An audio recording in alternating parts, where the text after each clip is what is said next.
A public defender is an attorney employed by the community and responsible for giving legal aid without cost to any person who seeks it and is financially unable to employ private counsel. It is his duty to defend those accused of crime until the issue is decided in a court of law. The first public defender's office in the United States was opened in January 1913. Over the years, other offices were opened. And today, that handful has grown to a network of lawyers cooperating to protect the rights of our clients. This is the story of a boy who set a camera trap to get a picture of a small, harmless animal. What he caught was something much bigger, a murderer. When Gary Johnson, young naturalist and wildlife photographer, checked his camera the next day, he knew his trap had worked. He didn't know how well.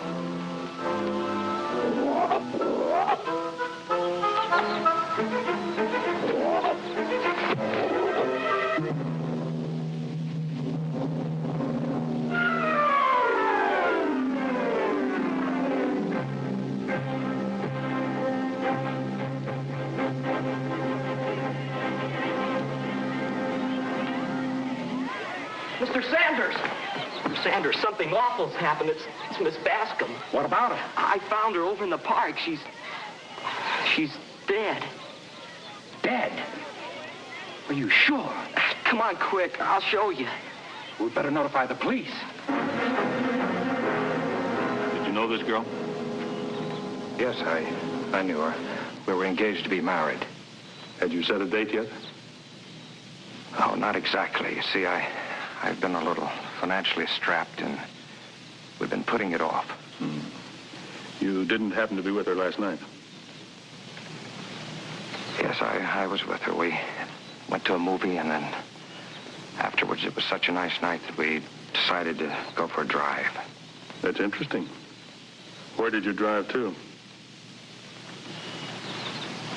Well, we drove through the park here. You'll have to come with me, Mr. Sanders. What for? I think the captain will want to have a talk with you. Mr. Sanders didn't do it. He couldn't. Why couldn't he? He just couldn't. He's the best teacher in school. He's my best friend. And he wouldn't hurt anything or anybody. Thanks, Gary. You'll probably have your chance to tell all about Mr. Sanders later, in court. All right, let's go. At the preliminary hearing, I was appointed to defend Sanders. He couldn't afford private counsel. Now, Gary, would you words, please? Exactly what happened the day you found Miss Bascom? Well, sir, I collected some insects, and then I checked my camera. You see, I was trying to get a flashlight picture of Procyon lotor. That's a raccoon. Thank you. Do you always use the Latin or scientific names? Oh, most of the time, sir. Mr. Sanders, our general science teacher, says it's the best. Did you get the picture, Gary? I got something, all right. Of course, I couldn't tell what it was at that time, but I knew that some animal had grabbed the bait and set off the camera and taken its own picture. It's neat the way it works. I learned the trick from Mr. Stone. Will you tell us what happened next? Do I have to talk about that again? I've already told everything. The judge wants to know, Gary. And then Gary told of his frightening discovery. The next witness was Howard Stone, owner of a camera shop, a friend of Gary and his advisor in wildlife photography. He didn't seem to relish what he had to tell. Yes, I saw them together that night. Where? In Sanders' car, just before they turned into the park. Now, do you remember what time that was? Yes, it was around 10:30. Did you speak to them? No, I called and waved, but they didn't seem to notice me. Why not? Well, they seemed to be preoccupied. In what way? Well, I couldn't be sure, but I thought they were arguing, quarreling. That's not true. We weren't quarreling, Howard. Well, maybe I got the wrong impression. I'm awfully sorry I said anything, Ralph. Mr. Stone, Mr. Sanders, you're out of order. Do not address each other. As a result of the preliminary hearing, Ralph Sanders was held for trial on a charge of murdering his fiancée. I don't understand it. Why should he say we were quarreling? Could he have had any reason for lying? No, that's what puzzles me. We've always been good friends. Was Stone a friend of the Bascom girls, too? Yes, and he knew her before I did. In fact, he introduced us. Oh, I didn't know that. Well, Howard and June used to go together. Oh, I guess I should have told you that before, Mr. Matthews. You should have. What happened to that romance? Well, I'm afraid I did. It was just one of those things. Sometimes those things can be quite important. Oh, no. It's nothing like that. Howard's a right sort. He's a good loser. Right sort. Well, Howard Stone and I are different. I'm not a good loser.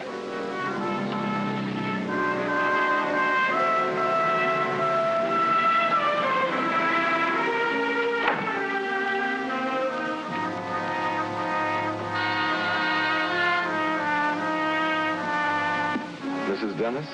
Yes? I'm Bart Matthews, Public Defender's Office. May I ask you a few questions? Oh, certainly. Is anything wrong? No, nothing to be alarmed about. Do you have a tenant named Howard Stone? Oh, yes, indeed. He lives right across the hall. Well, do you know him personally? Anything about his habits? Oh, of course. I make it a point to know all my people.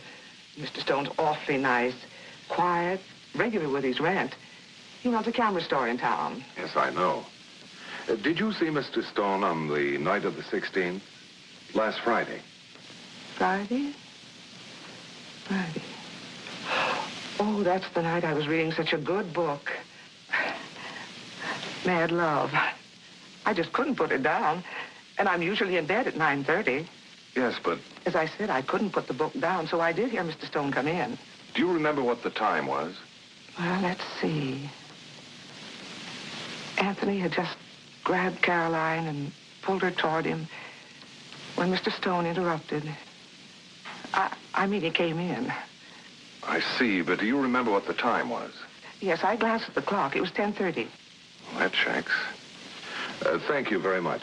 Oh, Mr. Matthews. Yes? There was something else that happened that evening. I don't imagine it's important, but it was a little unusual for Mr. Stone. And what was that? Well, as I said, I couldn't put the book down, so I did hear Mr. Stone go out again around 11 o'clock. I suppose he forgot some cigarettes or something. And did you hear him come back in again? No, I didn't. Shortly after that, I finished the book and went to bed. Thank you, Mrs. Dennis. You've been very helpful. No, not at all.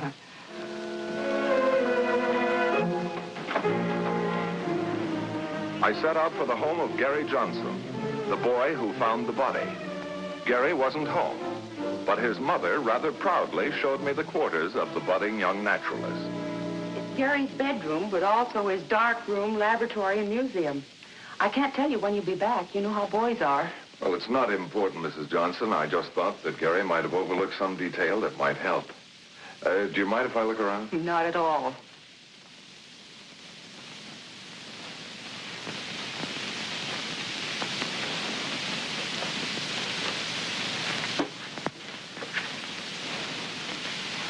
Gary does all right with the camera. Getting good animal shots isn't easy. He works hard at it, and he loves it. That's his latest roll drying. It's a nice squirrel picture. And the snap turned out fine. Gary's becoming quite good at it. Mr. Stone has helped him a lot. You know, Gary testified at the hearing that he took all of these pictures at the park. I believe he did.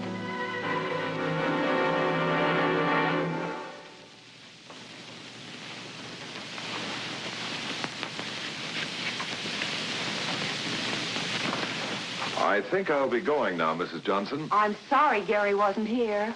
Oh, it doesn't matter. That boy spends all his spare time, and some that he shouldn't spare, out in the woods studying animals. I actually think he likes the animals better than he does people. Well, sometimes, Mrs. Johnson, they're better than people.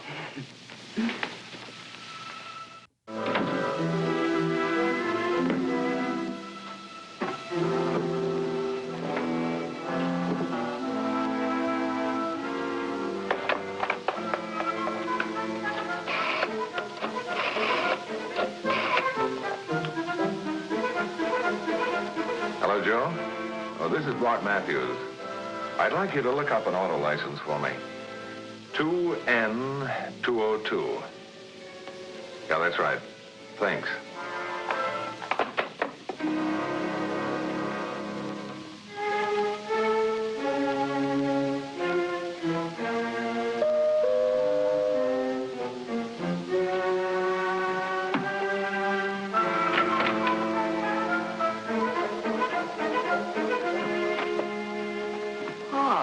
Mr. Stone, I'm glad to see you. Same here, Gary. I thought I'd drop by and see how you're doing with your photography. Your mother out? Yeah, Mom's gone marketing. Hey, come on to my room. Think I got some good shots. I'm anxious to see them.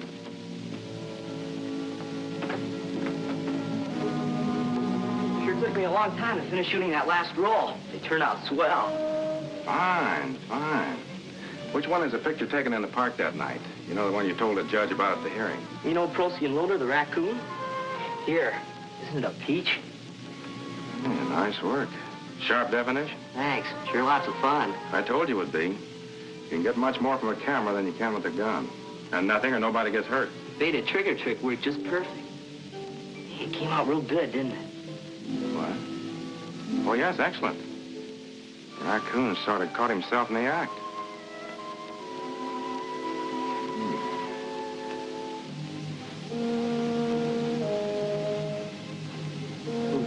What's the matter? That raccoon, Hey, I didn't see that on the negative. Why, I can read the license number. 2N202. The raccoon took a little more than his own portrait. Too bad. Is it? Why? Because the car in the background spoils the effect. Takes away its natural woodland atmosphere. Gary, this shot could have been a prize winner. Gee, that's a shame. Has anyone else seen this picture? No, I just printed it this morning. Where's the negative? Right here. It'll be very simple. You can take it down to the shop and retouch the car right out of the picture. Then you'll have a real chance in the photo contest. Come on, let's go. Oh, wait a minute, Mr. Stone. I have to do it myself. The contest is for amateurs only. That's right, I forgot. Well, at least I can show you how it's done. That'll be ethical. Gee, Mr. Stone, that'll be swell. If I could win the photo contest, I'd be the head guy in our class. You sure you can spare the time to show me how to fix this negative? Sure, Gary. I've got all evening. And, well, you're my favorite pupil. Gee, Mr. Stone, thanks a lot. Forget about Gary. Come on, let's go down to the shop and get the job done. The sooner the better. I'll take care of that. The boys must have been pretty busy. It took them a long time to run down that car license number. It was nearly 6, and I was almost ready to call it a day.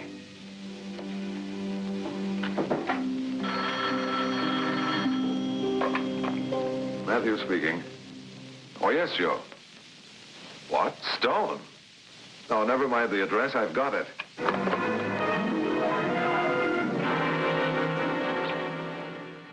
License number 2N202 was registered in the name of Howard Stone, ex-boyfriend of the murdered girl. I lost no time in getting to his place of business.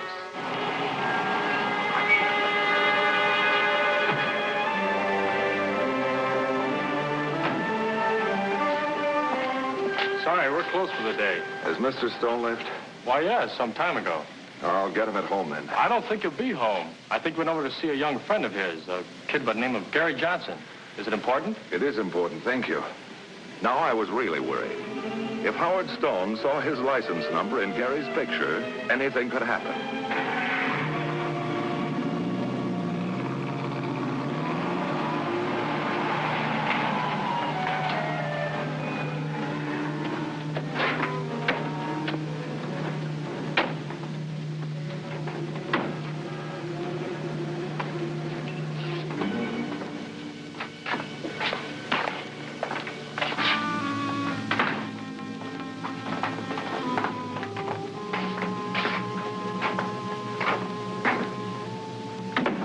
Take it easy, Gary, and I'll get things set up for us. Oh, this is going to be keen. I've always wanted to learn about retouching.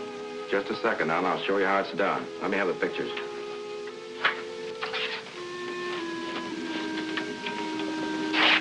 Hey. There's no good. We'll print plenty as soon as we get the negative fixed up. Oh, that's right. I forgot. Let's see. This won't take long. Oh, I'm supposed to do it, remember? That's right, you were. Okay, take my chair.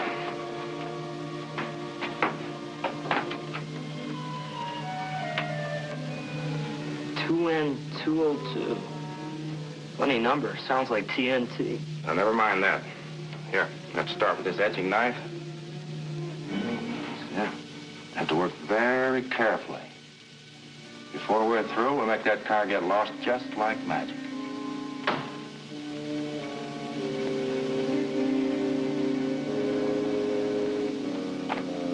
Mr. Matthews. Good evening, Mrs. Johnson. Have you seen Gary? No, I haven't, and it's almost dinner time. Well, do you have any idea where I can find him? No, I haven't. Is something wrong, Mr. Matthews? No, nothing. I was just anxious to find Gary. Oh. Have you seen Mr. Stone tonight? No, but I've been out most of the afternoon. Gary's forever late for dinner like this. But he might be at Mr. Stone's apartment. Sometimes he goes up there to show him pictures. May I use your telephone? I'll call him. Yes, right over there. Thank you.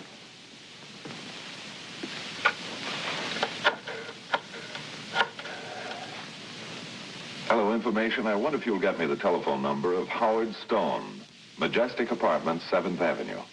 Thank you. Say, that's pretty good for a beginner. Thanks. It's fun. Kind of hard on the eyes, though. And the fingers, too.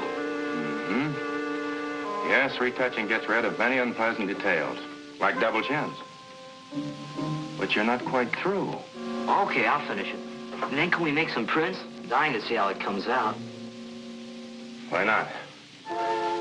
When you finish, you'll find the paper in this drawer. Cut as many as you want.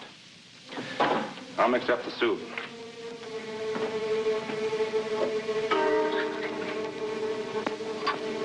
I can't imagine what's keeping Gary.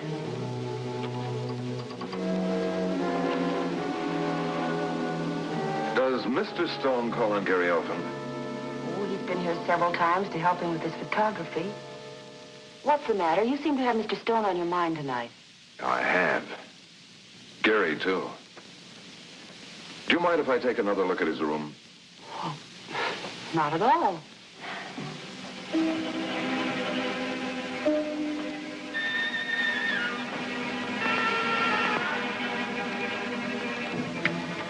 Just like it was this morning. Looks like Gary's been home since I was here this morning. He's taken his negatives down. I hadn't noticed. I haven't been in his room since I got back from market.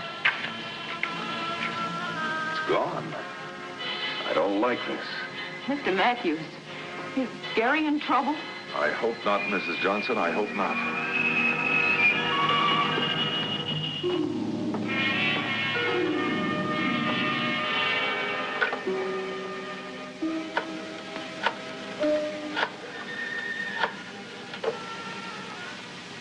Hello, Sergeant. Matthews speaking. Put out on all points on Gary Johnson. Age 15, height about 5 feet, light brown hair, blue eyes. Right, Sergeant. I'll wait here at the Johnson home. Oak 2411. Thanks. Gary. It's a little underexposed, Gary. We'll have to give it a little more time. But you did a good job. You really lost that car. Oh, gosh. Didn't know it was so late. Mom will be worrying. Okay, we'll make the prints some other time. Well, no, I'm anxious to see him. I'll call Mom and tell her to keep something warm for me. But don't bother her. We can do this anytime. It'll take just a second.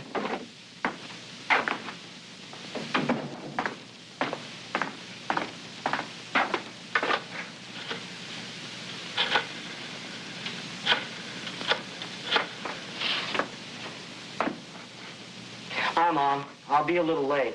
Down with Mr. Stone in his shop, making some prints. Oh, thank heaven. Mr. Matthews is here and wants to see you right away, so come right home, Gary. Okay, Mom. I'm sorry I worried you. I'll be right home.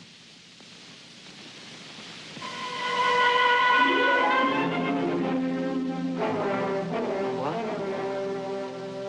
Oh, yes, Mom. Bye.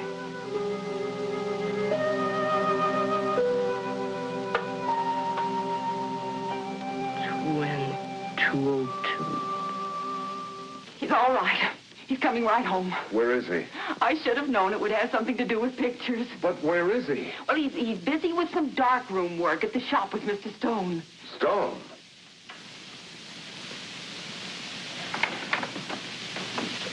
N 202.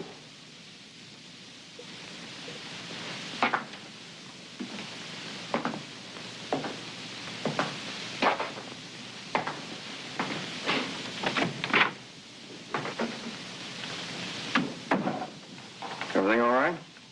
Yes. I mean, I don't know.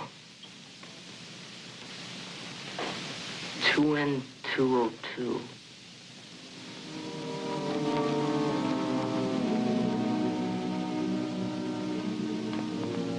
What did you say? I said 2N202. That was the license number on the negative. Remember? Yes, I remember. I just noticed your car license. The number's the same. You're very observing, Gary. Well, then, it was your car in the park that night. If your car was there, you must have been there. Then you did it. You killed her. And I know why. Why, Gary? You were jealous. Because she was going to marry Mr. Sanders.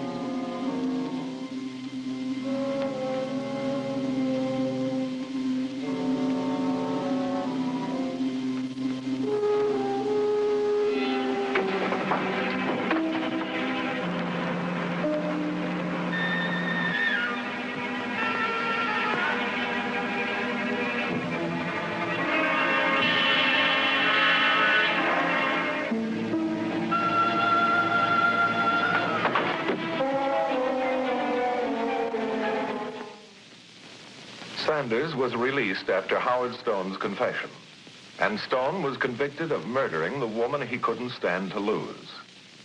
How strange the unexpected help our office got in trapping a killer from a boy with a hobby and from Procyon Lotor.